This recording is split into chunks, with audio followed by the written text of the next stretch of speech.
ते सब जग जान लिया, सब जीवों को मोक्ष मार्ग का निष्प्रय को उपदेश दिया।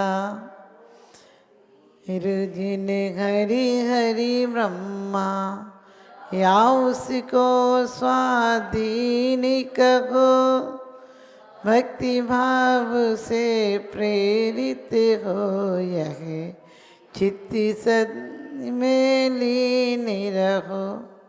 क्या कहा है कि जिसने राग देश कामादिक जीते सब जग जान लिया। हम जग को नहीं जान पाते हैं, हमारी आंखें सिर्फ जड़ पदार्थ को देखती हैं। महापुरुषों की आंखें उस अदृश्य जो नहीं दिख रहा है, लोक में नहीं दिखता है, लेकिन सुख है।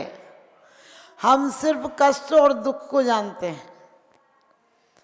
क्या कहा है, जिसने राग द्वेष कामादिक, जिसने राग जीत लिया उसका द्वेष जीत ही जाएगा। हमारे आचार्यों ने, दौलत राम जी ने ये कहा है, ये नहीं कहा कि जिसने द्वेष जीत लिया, और ये भी कहा है रागे आगे दगे सदा ताते समामृत से, चिर भजे विषय कसाए अब तो त्याग निज पद भी।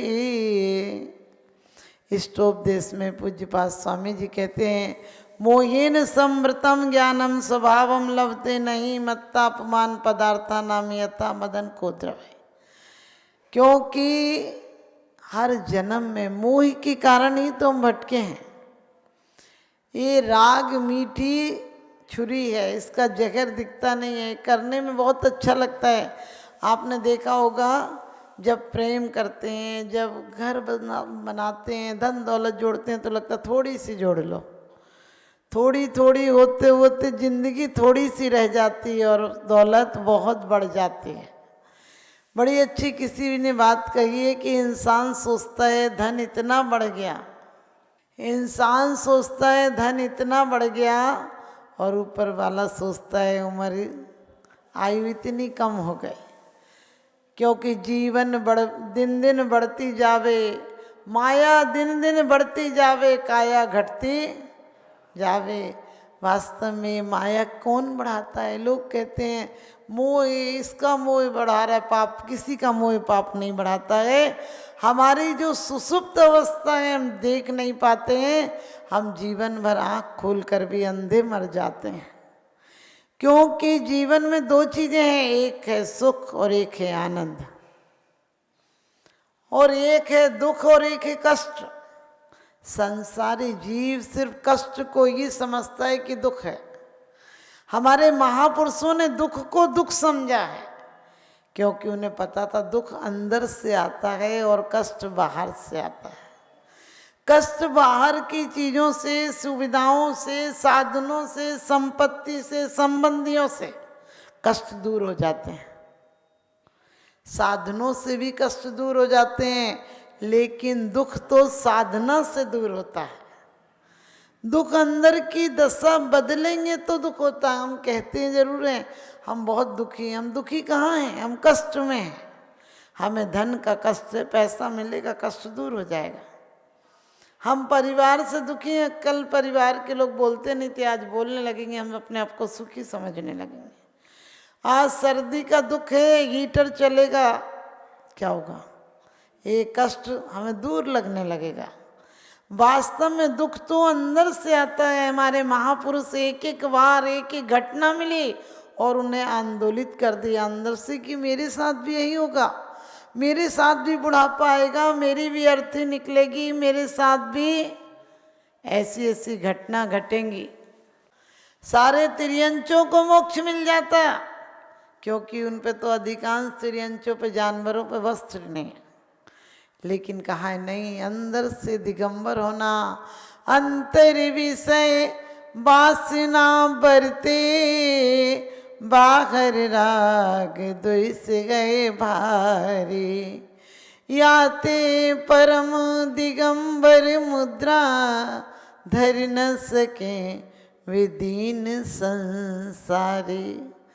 अंतर विषय वासना बरते, बाहर राग द्वेष है भारी।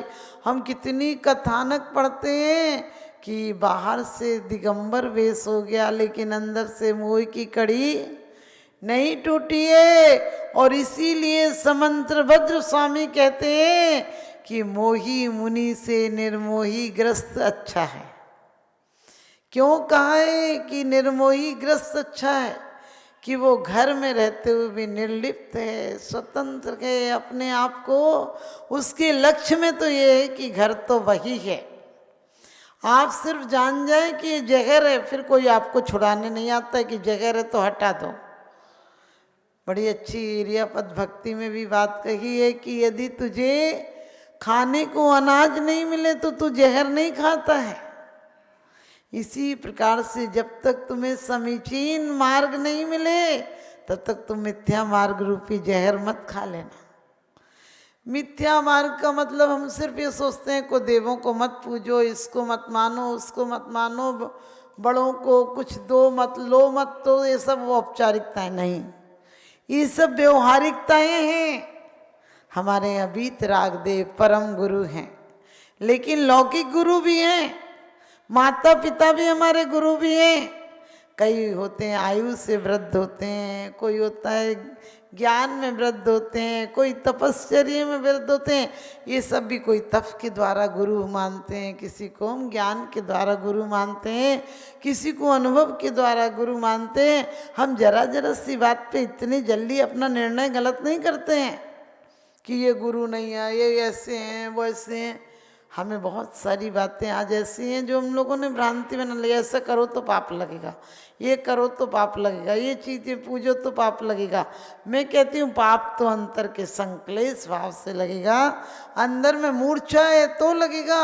समंत्रभद्र स्वामी ने साधुओं को समझाने के लिए कहा कि तुम मोही हो तो तुम श्रेष्ठ नहीं हो, एक श्रावक श्रेष्ठ है, लेकिन अपने आप को श्रेष्ठ मत समझ लेना। क्योंकि तत्वार सूत्र में ये भी कहते हैं कि मिथ्याति से सम्यक दृष्टि की असंख्यात गुणी निर्जरा होती है, थोड़ी बहुत नहीं, असंख्यात, यानी जिसकी कोई संख्या नहीं लगा सके, गिन नहीं सके, असंख्यात गुणी निर्जरा होती है। और उससे ज़्यादा निर्जरा देशव्रति के होती है, उससे असंख्यात गुणी निर्जरा महाव्रति की होती है, उससे असंख्यात गुणी निर्जरा श्रेणी चढ़ने वालों की होती है, उपसम श्रेणी, छपक श्रेणी। सोच के देखना क्या है, कोई चढ़ने की जीना नहीं है कि दो जीना उछल जाओ। परिणामों में जितनी जितनी कसायों की मंदता आएगी, जितनी जितनी निर्मल परिणति होगी, तो हमारे गुणस्थान बढ़ते जाएंगे, और गुणस्थान बढ़ जाएंगे तो एक दिन वो समय भी आएगा। आपको कहा जहर जहर समझ में आ जाए फिर खाने की कोशिश नहीं करते हो। अभी तो हमें जहर नहीं, हमें सब बाहरी चीज़ें अमृत नजर आ रहे हैं। आज सच बताना, हमें जिस जीवन में हम जी रहे हैं उस जीवन के दायरे के बाहर यही नहीं लगता कि कुछ और भी जीवन है। कभी ये भाव तक नहीं आता कि ये तो सब संबंधी है, यहीं का मेला है, यहीं छूट जाएगा, कोई घर के आगे तक नहीं जाएगा। और यदि कोई कहे भी, कोई संयोग मिलता, बोले चलो अब उनको जाना था, अपन क्या करें, अपन तो अपने काम में लगे। अरे किसी को जाता हुआ देखकर विचार करो, एक दिन मेरा भी तिया और तीसरा ऐसा ही होगा। और एक दिन जिस दिन जाएंगे उसके बाद एक सुई भी उठाने की इजाज़त नहीं मिलेगी घर से। कई सत्य घटनाएं देखते हैं कि अरबपति परिवार का बच्चा जिसके अंदर 10 किलो सोना हो, और बूढ़े बाबा जी मर गए, किसी गरीब के यहाँ पैदा हो गए, और उन्हें जाति स्मरण भी है, उन्होंने करीब 2-4 किलो सोना भी बता दिया मरने के बाद कि ये यहाँ है, और निकल भी गया। लेकिन कोई उनसे कह दे कि आप जरा से इस बच्चे की पढ़ाई के लिए तो दे दो, वो तो मरने के बाद इतनी आसक्ति रखी कि आपको मरने के बाद दूसरे जन्म में भी सोना बताने आया आपके घर कि ये सोना रखा है और आप उसे थोड़ा सा दे दो पढ़ाई के लिए। तो लोग क्या जवाब देते हैं, जो हमारा था वो तो चला गया, और इससे हमारा कोई लेना देना नहीं। सोच के देखना ये मोह की श्रृंखला कैसी है। यदि वो इतना दान करके, इतना दान, अकेला ध्यान रखना, दान हम क्या सोचते हैं, पैसे का दान। पैसे का दान दान नहीं है, क्योंकि पैसे का दान तो तुम अपने आप को हल्का बनाने के लिए लगाते हो। बहुत अच्छी बात समंत्रबद्ध स्वामी ने कही है कि जिस प्रकार से खून का धब्बा खून से नहीं धुलता है, पानी से धुलता है, इसी प्रकार से तुम्हारा जो दान गृह में, घर में पाप कर्मों के द्वारा, आरंभ के द्वारा, उद्योग के द्वारा, कसायों के द्वारा, 5 आप समझ गए पाप हो ही जाते धन कमाते समय, उसको देने के लिए खून का धब्बा कहाँ धुलेगा। जिन्होंने घर का त्याग कर दिया है, उनके भैयावृत्ति पर, तपस्या पर, उनकी यात्रा पर, उनके कोई भी साधन में यदि तुम्हारा लगेगा तो तुम्हारे घर के पाप छूट जाएंगे। घर के पाप कब छूटेंगे, जब घर त्यागी को तुम्हारा द्रव्य लगेगा। लेकिन क्या है, द्रव्य से, क्षेत्र से, काल से, भाव से, हम जिस द्रव्य, जीव द्रव्य में रहते हैं, उस जीव द्रव्य का कितना उपयोग लगाया। हमारा ज्ञान और दर्शन उपयोग था, हमने कितनी देर परमात्मा पर लगाया।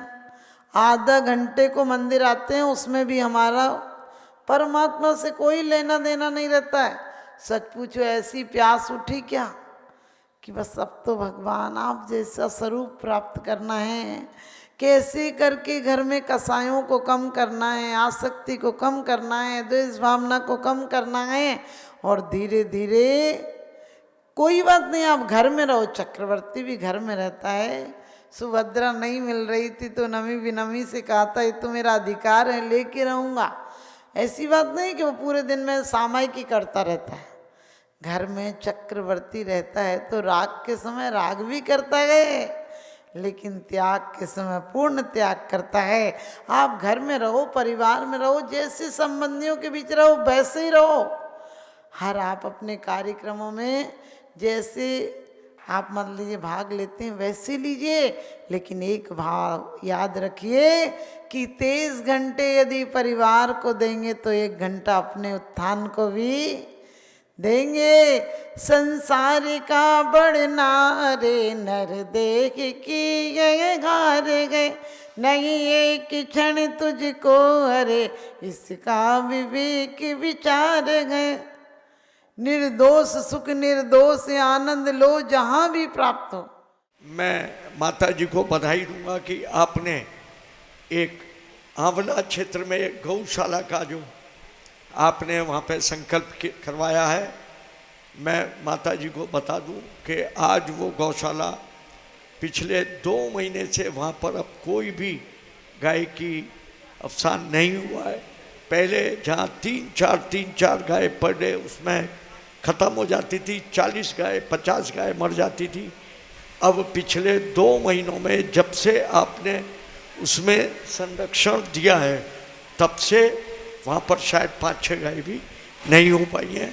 आपका इसी तरह आशीर्वाद सदैव मिलता रहे, बस मैं आपके चरणों में नमन करते हुए वंदन करता हूँ। जय।